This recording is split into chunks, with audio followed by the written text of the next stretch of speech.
They say those who follow the crowd disappear quietly, not in blood, not in flames, but in silence. It's not a fall, it's a fading, slow, soft, unnoticeable. One day you're you, and the next you're a version they approve of. Polished, tamed, filtered for comfort. Every time you silence your instincts just to blend in, a part of you slips away. Your fire dims, your thoughts dull, until you're no longer you, just another echo in a long hallway of copies.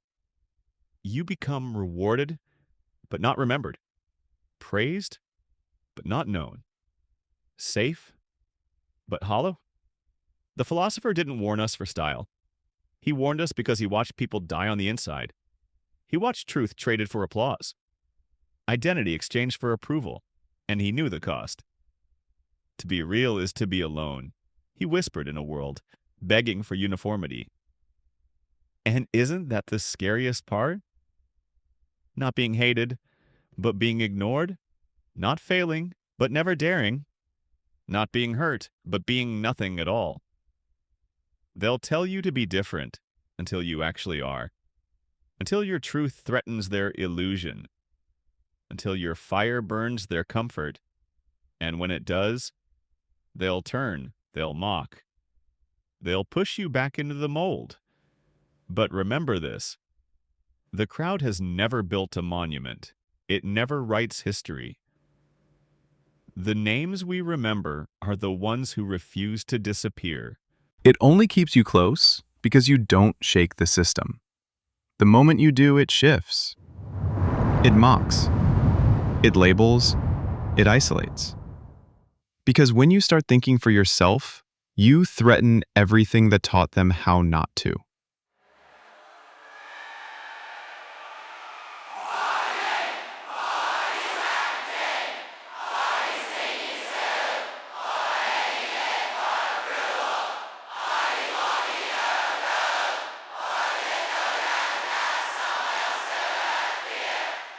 Because here's the hard truth.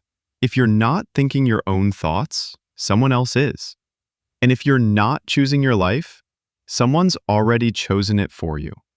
He didn't want followers, not praise, not blind loyalty. He wanted awake minds, wild minds, ones that could look rejection in the face and not flinch. The kind of soul that would rather be hated for honesty than loved for a lie. But becoming that kind of human, it costs. It demands the death of the performer inside you, the part that pleases, that craves approval, that begs to be liked. And most, they're not ready to bury that version. They'll dress it up instead, smile through the weight, keep playing the role they never chose. But you, if you're still here, still listening, then something inside you is already cracking open. That pressure you feel, that ache between who you are and who you're supposed to be, that's not weakness. That's your soul waking up. Don't mute it. Don't medicate it. Don't twist it into something palatable. Because every time you shrink to fit, the system wins. The fear wins. The average life wins. And you lose the only thing that was ever really yours. Yourself. He who follows the crowd doesn't just get forgotten. He was never truly here. The world doesn't want you sovereign. It wants you silent, predictable, pliable, easy to file away. So the moment you start asking questions, don't expect applause. Expect fire. Not because you're wrong, but because you're free. And free people, they scare the ones still chained to comfort. He saw it. Saw people betray brilliance just to fit in. Watched fire turn to fog. Watched originality mocked until it gave up and melted into the norm. So he asked the question no one else dared to say out loud. What would you become if you weren't afraid of being alone? Sit with that. What would rise inside you if you didn't crave claps? If rejection didn't scare you? If you stopped rewriting your truth to sound more acceptable to people who will never get it anyway, you'd become something the world doesn't know how to handle. Not repeatable, not replaceable, not safe. You'd become unforgettable. But that's not what the world wants. There's a part of you that doesn't care about algorithms or applause. A part of you that whispers the dangerous questions. What if everything they taught me to chase was never what I needed? That's where your real path begins. The moment you stop running from your own voice, that quiet fire they told you was too much. That voice isn't soft. It's not broken. It's ancient. It's been buried under shame, noise, comparison. But it's still there, waiting for you to stop pretending. Nietzsche called this the Übermensch, not some arrogant god complex. No, he meant someone who doesn't wait to be told what matters. Someone who crafts meaning out of chaos, who builds values instead of borrowing them, who carves life on their own terms, even when it costs.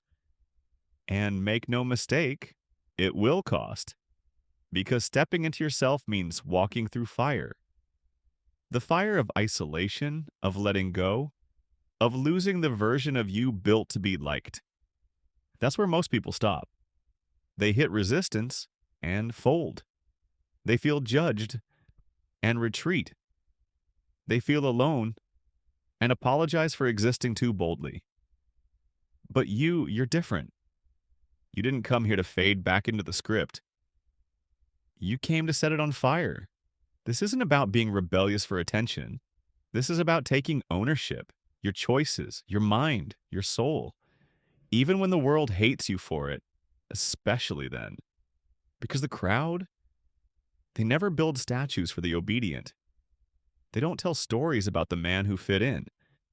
They don't quote the one who echoed what was already being said. They remember the outlier, the one who stepped away from the circle, the one who stood still while the rest spun in place, the one who chose soul over image.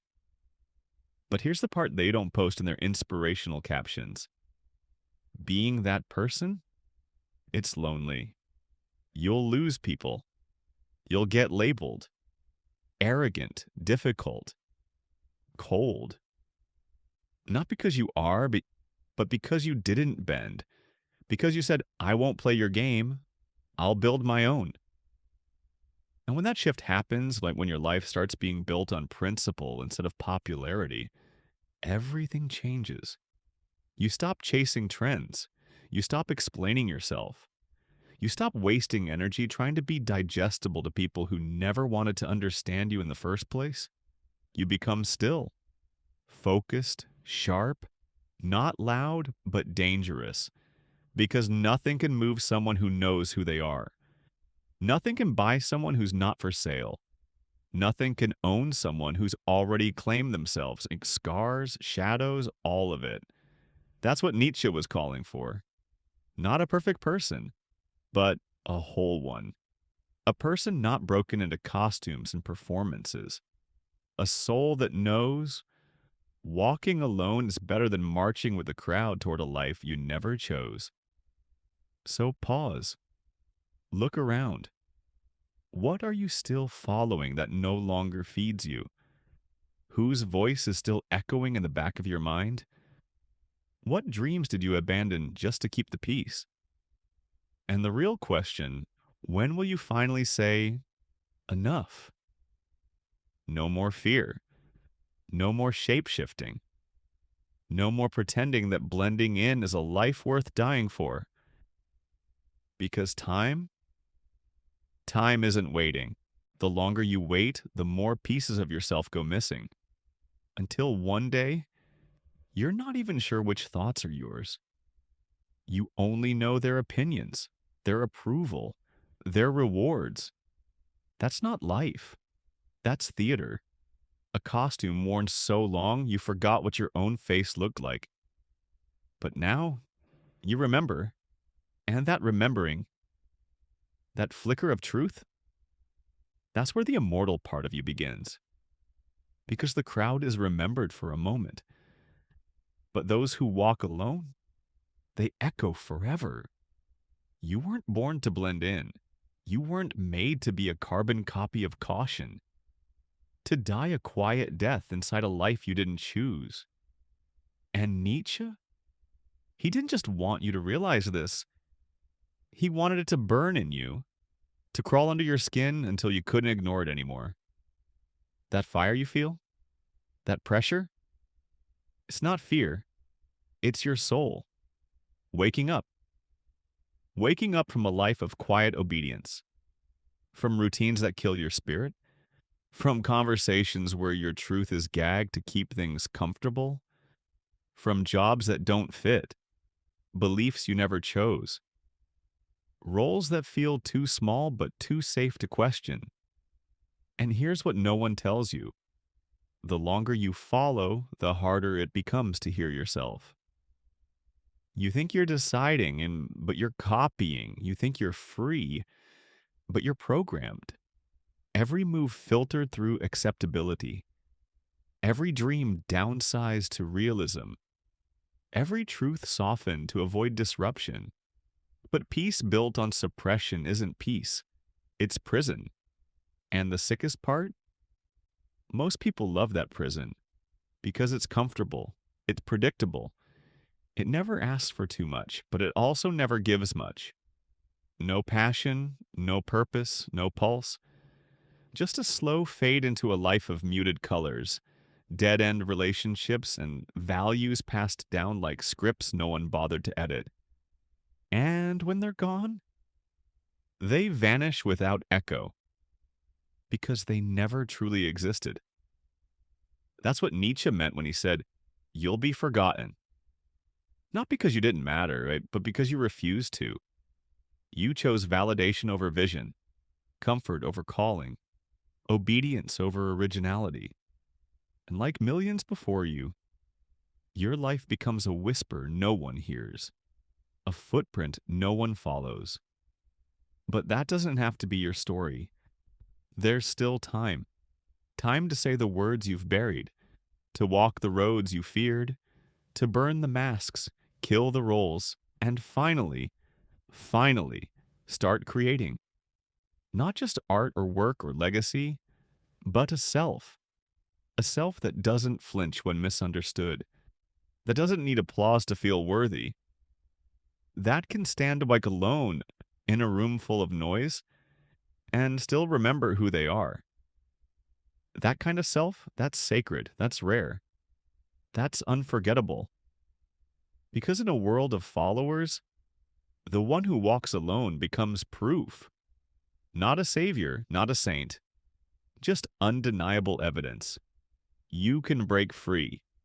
You are the proof. Proof that you don't have to perform to matter. Proof that you can walk away from the script and still stand tall. Maybe even rise higher than they ever imagined. This kind of life is not easy. It's not always applauded, but it's yours. Unshakably, unapologetically yours. And what you build from that place, from that raw, undiluted truth, that's the stuff that lasts. Not the claps, not the trends, not the followers you earned by fitting in. No, what lasts is the truth you lived. And truth? It always outlives noise. So if you feel like you don't belong, good. You're not supposed to. If your voice feels too sharp, too real, too much, good. It's meant to cut through the fog. If it feels like no one's walking with you, congratulations. You've finally found your own path. Because when the world forgets the next trend, the next influencer, the next easy opinion, they'll remember you. The one who didn't follow, the one who forged. You became someone who couldn't be owned, couldn't be muted, couldn't be broken down into something digestible. You became the kind of person whose silence said more than 1,000,000 people screaming in unison. You showed up barefaced in a world of masks, and that never gets forgotten. So ask yourself this. If today were your final day, would you be proud? Proud of the version of you that showed up? Or would you realize too late that you traded greatness for comfort? That you followed the crowd into obscurity? That you buried your voice just to keep the peace? But the story's not over. Not yet. You still have time. Time to return to your own voice. Time to walk, even if no one follows. Time to speak, even if it shakes the room. Because one day the world will ask, where are the ones who thought for themselves? Where are the ones who didn't follow? And if you lived right, someone, somewhere, will speak your name.